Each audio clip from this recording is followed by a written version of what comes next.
Bom dia, meu nome é Gabriela Moraes Gosteles, eu sou do Laboratório de Biologia Molecular de Tripanosomatídeos do Instituto de Bioquímica Médica da UFRJ. O nome do meu projeto é Avaliação dos papéis fisiológicos das catepsinas D no triatomínio Rhodines prolixus. Eu gostaria de começar falando um pouco sobre o que é o meu projeto. O projeto se desenvolve a partir da necessidade de se entender como funciona a fisiologia do inseto após a sua alimentação. Isso por muitas atividades, como a reprodução, por exemplo, estão relacionadas com os nutrientes que provêm desse sangue. A postura de ovos, ingestão de sangue, nascimento das ninfas e digestão são os principais focos da minha pesquisa. Então, quem é o inseto utilizado e por que ele é o objeto de estudo? Bem, o Rhodines prolixus ele é um triatomínio conhecido por ser o vetor da doença de Chagas, muito comum nas regiões rurais da América Latina. Isso torna ele um importante objeto de estudo pelos cientistas brasileiros.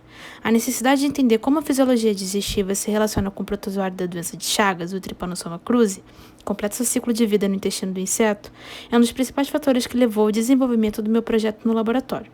Ainda mais sabendo, através de pesquisas anteriores, que grande parte desses parasitas sofrem lise celular nas primeiras 24 horas após a ingestão desse sangue, e que essa lise pode estar associada com a liberação dessas proteases aqui estudadas. Outra razão que se utiliza do Rhodines para o estudo é que ele é um hematófago restrito. Isso significa que durante todas as fases do seu crescimento, os nutrientes vêm do sangue que ele se alimenta. Assim, é mais fácil de se avaliar como esses nutrientes se comportam no intestino desses insetos e também de fazer uma comparação dos insetos in natura com os insetos mantidos no laboratório, já que por mais que a origem desse sangue possa variar, a alimentação permanece quase invariável. Outro motivo que podemos citar é que, comparado com outros insetos como Aedes aegypti ou a Drosophila melanogaster, que são duas espécies também muito utilizadas para pesquisa, o Rhodines possui não só um tamanho que facilita o manuseio do inseto, como um metabolismo lento, fazendo com que seja mais fácil observar como esse metabolismo se comporta e diminuindo a quantidade de insetos para realizar a pesquisa. Para começar, eu gostaria de apresentar um pouco da anatomia do intestino do triatomínio. O intestino médio desse inseto é dividido em duas partes, o anterior midgut e o posterior midgut, representados na figura 2. Foi descrito na literatura que o proteoma do inseto possui cerca de 20 sequências de proteases, e por análise transcriptômica foi visto também que a catepsina D, ou proteases asparticas, são preferencialmente expressas no anterior midgut, enquanto outras catepsinas, como a L e a F, são mais expressas no posterior midgut. No esquema da figura 3, podemos ver essa divisão anatômica melhor representada, onde a região mais volumosa, chamada pelo autor de PRM, seria o anterior midgut ou pró-mesentério, e a região semelhante ao nosso intestino delgado seria o posterior midgut ou pós-mesentério PSM. Apesar de não estar na figura, achei interessante comentar que as fêmeas dessa espécie possuem 2 ovários lateralmente ao anterior midgut. Como dito anteriormente, essas proteases asparticas do inseto já eram conhecidas por provocar a digestão das proteínas do sangue. Mas um estudo envolvendo Trypanosoma cruzi mostrou que após a infecção pelo parasita havia um aumento na expressão dessas enzimas no intestino do inseto, principalmente no anterior midgut e no posterior midgut, as subdivisões explicadas anteriormente. Os dados dessa pesquisa indicaram que esse aumento na expressão se dava pela própria infecção pelo parasita, para provocar um controle na carga parasitária que evitaria um desequilíbrio populacional. A partir de dados de um trabalho de outro grupo do Instituto de Bioquímica Médica que também trabalha com insetos, o grupo do laboratório montou o perfil de expressão de várias catepsinas D ao longo da digestão. Uma aluna de mestrado do laboratório começou a pesquisar o papel de 2 destes genes, RP2217 e o RP2814, em azul, que possuem maior expressão no início da digestão. Uma pós-doutoranda do laboratório iniciou o trabalho com outro grupo de gene, em verde, que possui uma expressão maior numa fase mais tardia da digestão. Assim, quando cheguei no laboratório, meu projeto foi avaliar o papel de outro grupo de catepsinas, o RP7417 e RP6421, que possui pico de expressão 24 horas após a alimentação, e RP3415 e RP5007, que possuem pico de expressão no 4º dia após a alimentação. Então, a hipótese estabelecida era que esses genes das catepsinas D teriam papéis importantes na fisiologia do inseto, e como comentado antes, influenciariam ações como postura de ovos, nascimento das ninfas, ingestão e digestão. Então, o objetivo dos experimentos foi justamente silenciar esses genes a partir de uma técnica chamada de RNA de interferência, RNAi, e observar, a partir da coleta de dados, se esses efeitos foram positivos ou negativos comparando com os insetos controle. Para a metodologia, foram coletadas 13 fêmeas adultas de segunda alimentação para cada grupo de gene. Como nessa pesquisa foram estudados 4 genes de catepsina D e um controle, então foram 65 fêmeas no total. Esses insetos foram mantidos em uma estufa para manter o ambiente em condições de temperatura e umidade controladas. Para cada fêmea, foi injetado 1 micrograma do dsRNA do seu grupo ou do DS-MAL, que é o grupo controle. 7 dias antes da próxima alimentação, como a seringa Hamilton de 10 microlitros. Esse dsRNA ele é sintetizado a partir do molde de DNA feito com um RNA mensageiro extraído anteriormente do tecido. Isso pois, apesar de extrair o DNA ser mais simples, a presença de regiões não codificadas desse DNA, os introns, não seria interessante. Essa parte da síntese do DNA complementar do dsRNA foi feita antes da minha entrada no laboratório pela minha co-orientadora. Cada grupo recebeu uma combinação de cores que seria representada nas asas das fêmeas, facilitando sua identificação e separação após a alimentação.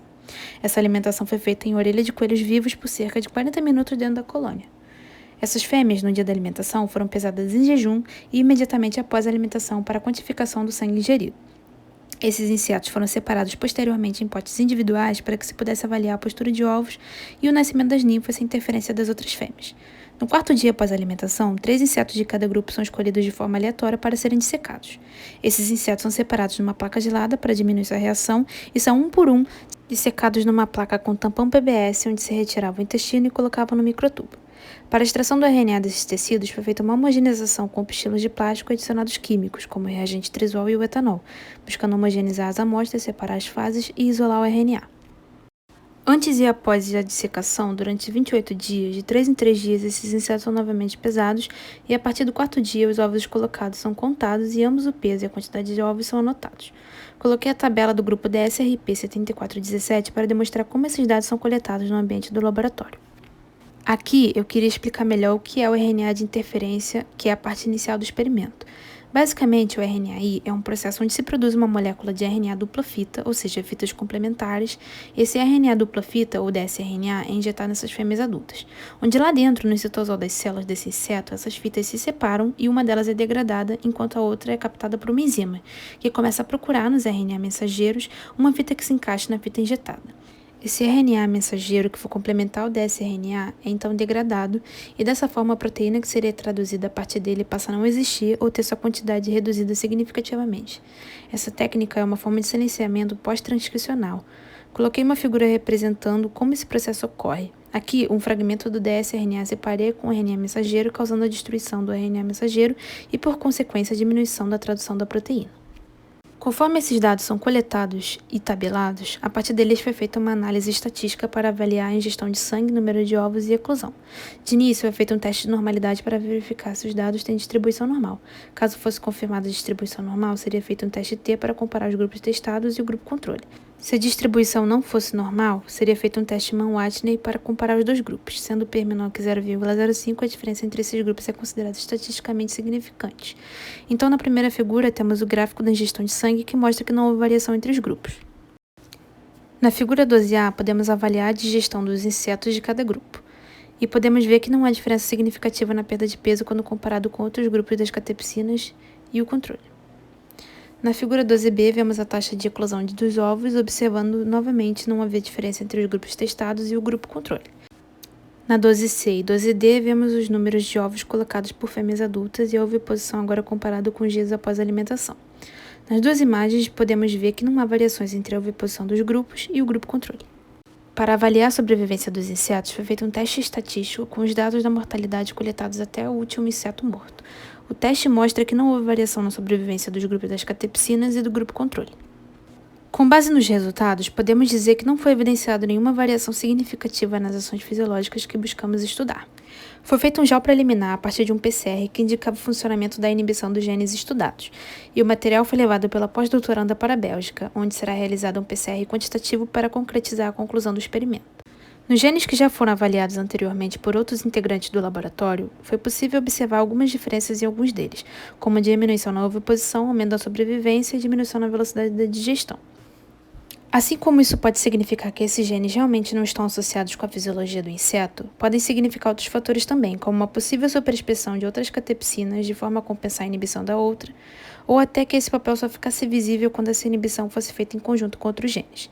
Esse resultado abre a possibilidade de estudos futuros buscando objetificar essas hipóteses supracitadas. Por fim, coloquei aqui as referências que eu utilizei para a pesquisa e coletas de imagem. Obrigada!